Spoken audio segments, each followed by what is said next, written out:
In this tutorial, we use the Light Object Screen Shadow 3D Interactive exactly as it appears here.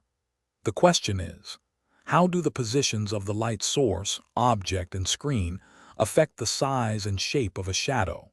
The yellow source on the left is the light. The blue object in the middle blocks part of the light. The screen on the right receives the shadow. The yellow lines help us see that light travels in straight lines. Now watch the object position slider. When the object moves closer to the light, the shadow becomes larger on the screen. This happens because the blocked rays spread farther apart before they reach the screen. Next, change the size slider. A larger object blocks a wider bundle of light rays. The result is a larger shadow. This is a fair test if we change only the object size and keep the other controls fixed.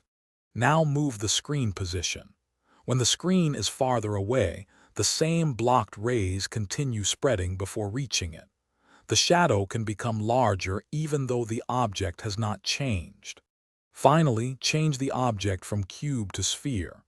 The shape of the object affects the shape of the shadow, but the explanation is the same.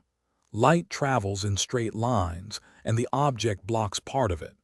The key idea is that a shadow is the region where light from the source cannot reach. To investigate well, change one slider at a time, observe the shadow, and explain the result using straight line light rays.